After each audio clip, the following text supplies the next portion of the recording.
students. Today's topic is evolution of international business.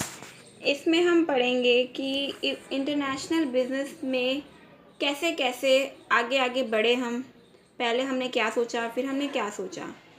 Basically हम इसमें इसकी थियरीज वो सब पढ़ेंगे। ओके, तो topics to be covered are evolution and theories of international trade. Theories में आएंगी mercantilism, physiocrats, absolute advantage, comparative cost, factor endowment, overlapping product ranges, product cycle theory, competitive advantage of nations. ये सब हम इसमें cover करेंगे। First आती है mercantilism. Mercantilism में ये हमारी थियरी किस बेसिस पे आई थी? इसमें हम सपोर्ट करते हैं सेल्फ सफिशिएंसी को और कोशिश करते हैं कि हम एक्सपोर्ट्स को बढ़ाएं और इंपोर्ट्स को कम करें ताकि हम मैक्सिमम फॉरेन एक्सचेंज को अर्न कर सकें। इसमें हम रेगुलेशंस, फॉरेन ट्रेड के रेगुलेशंस को सपोर्ट करते थे और फ्री ट्रेड पॉलिसी को अपोज करते थे। यूरोपियंस का व्यू क्या था इसमें कि हम कब बेनिफिट, पहले क्या होता था कि जो वो कंट्री होती थी ना, मदर कंट्री और कॉलोनियल कंट्री, जो मदर कंट्री होती थी वो कॉलोनी से रॉ मटेरियल और लेबर लेकर अपनी कंट्री में जाती थी, अपनी कंट्री से मैन्युफैक्चर करके उनकी कंट्री में भेजती थी। तो उससे बेनिफिट क्या होता था कि फिनिश्ड गुड्स यानी कि जो मैन्युफैक्चर्ड गुड्स होते थे ना, उनको हाई प्राइस पे बेचती थी और इन रिटर्न क्या लेते थे? गोल्ड या सिल्वर। गोल्ड सिल्वर हमारे यहाँ का वहाँ मतलब कॉलोनी का वहाँ चला गया, तो उनके पास गोल्ड सिल्वर ज़्यादा हो गया। तो फिर फिजियोक्रेट्स आए, उन्होंने कहा कि ये मर्केंटलिज्म गलत है। उन्होंने लेज़ार फेयर को एडवोकेट किया और उन्होंने कहा कि हमें एग्रीकल्चर पे ध्यान देना चाहिए, क्योंकि किसी भी नेशन का जो की वेल्थ होती है वो उसके नेचुरल रिसोर्सेज में या एग्रीकल्चर में होती है, गोल्ड या सिल्वर में नहीं होती। फिर एडम स्मिथ आए, उन्होंने फिजियोक्रेट्स को गलत नहीं कहा, उन्होंने उनकी थ्योरी को ही कैरी फॉरवर्ड किया एब्सोल्यूट एडवांटेज ऑफ ट्रेड में। एडम स्मिथ ने कहा कि दो कंट्रीज़ अगर हैं तो जो कंट्री जिस भी गुड को प्रोड्यूस करने में एफिशिएंट है वो वाला गुड प्रोड्यूस करे, दूसरा इंपोर्ट कर ले। तो इस तरह से उसने कहा कि जैसे कि एक यूके है और एक इंडिया है।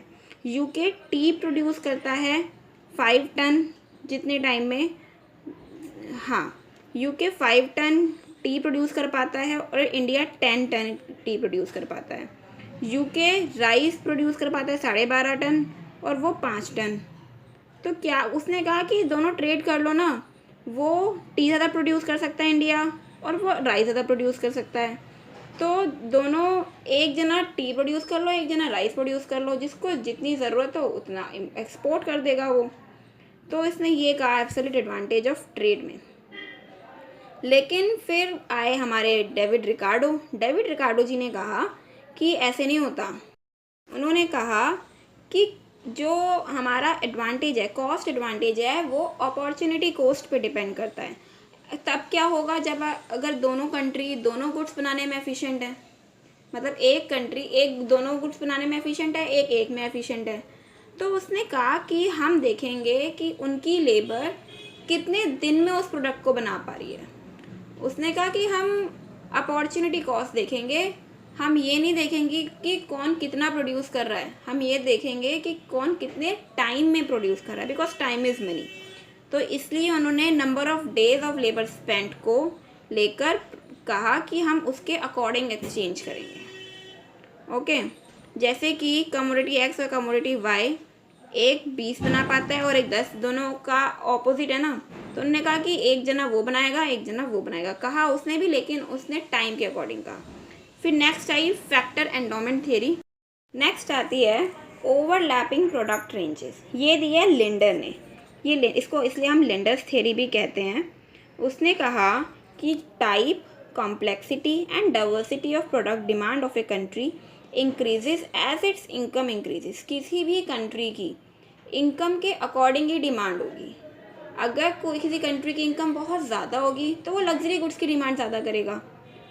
ओके, तो उसने, और अगर दो कंट्रीज़ की इनकम सेम है, पर कैपिटा इनकम सेम है, तो उनकी डिमांड भी ओवरलैपिंग होगी, तो वो वही नेशन आपस में एक दूसरे से ट्रेड कर सकते हैं। इतना ही कहा है बस उसने ओवरलैपिंग प्रोडक्ट रेंजेस में।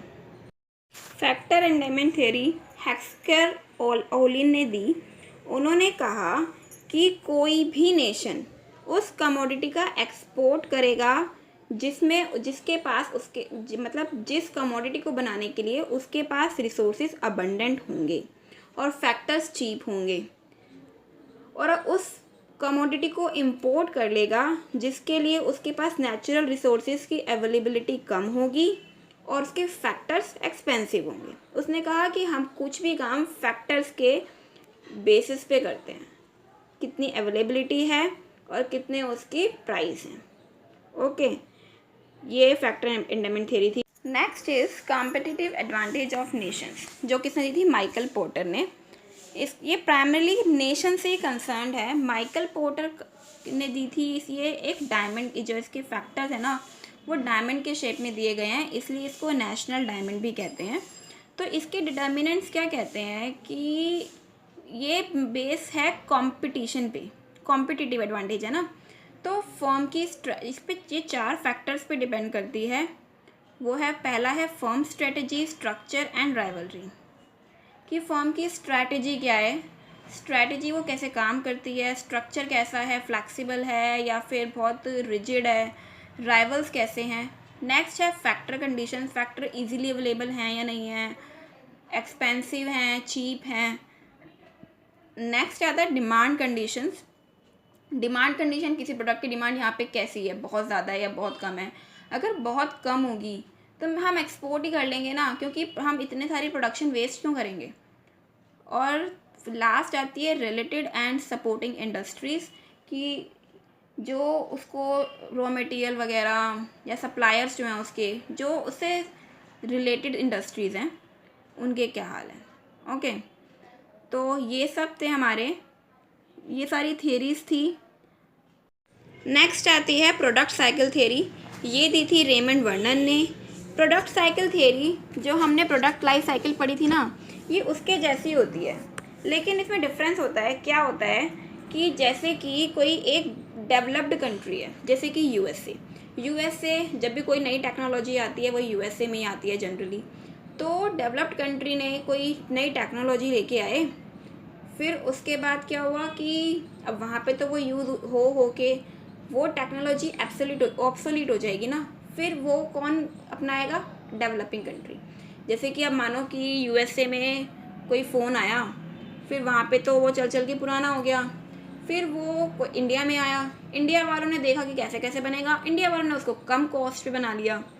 कम कॉस्ट पे बनाने के बाद फिर अब यूएसए को पता चल गया कि इंडिया भी बनाता है उसको, तो यूएसए की कॉस्ट ज़्यादा आ रही थी, या फिर उनके यहाँ डिमांड इतनी नहीं है ना उस चीज़ की, क्योंकि वो तो ऑब्सोलीट हो गई। तो वो क्या करेंगे, वो इंडिया से इंपोर्ट कर लेंगे, तो इंडिया उनको एक्सपोर्ट कर देगा। तो डेवलपिंग कंट्री एक्सपोर्टर बन जाएगी। उसके बाद जो चीज़ डेवलप्ड कंट्री बना रही थी, अब वही सेम चीज़ डेवलपिंग कंट्री बना रही है और डेवलप कंट्री को एक्सपोर्ट कर रही है। फिर थोड़े टाइम बाद डेवलपिंग कंट्री भी के लिए भी जब वो ऑब्सोलीट हो जाएगी, तो वो लोअर इनकम कंट्रीज़ जो होंगी इससे भी वो अपना लेंगी। ओके, तो प्रोडक्ट साइकिल थ्योरी बस इतना ही है। अब ये आगे बताती हूँ मैं कि कोई भी थियरी, याद रखना कि कोई भी थियरी आने के 2 रीज़न होते हैं, या तो एक्सपेंशन होती है तब, यानी कि कोई न्यू रिसर्च होती है तब, या फिर उस थियरी को कोई क्रिटिसाइज़ करता है तब। जैसे कि सबसे पहले थी मर्केंटलिज्म को क्रिटिसाइज़ किया फिजियोक्रेट्स ने। फिजियोक्रेट्स के बाद एब्सोल्यूट एडवांटेज एडम स्मिथ ने उसको एक्सपेंड किया था, उसने ये नहीं कहा था कि फिजियोक्रेट्स गलत कह रहे हैं। फिर कंपैरेटिव कॉस्ट, ये भी क्रिटिसिज्म ही था। उसके बाद फैक्टर एंडोमेंट, ये सब कुछ ये एक्सपेंशन और क्रिटिसिज्म जैसे ही होते हैं। ओके, ये इसमें हमने ये कवर किया था। आगे हम इंटरनेशनल बिजनेस का नेक्स्ट टॉपिक करेंगे। Thanks for watching, thank you.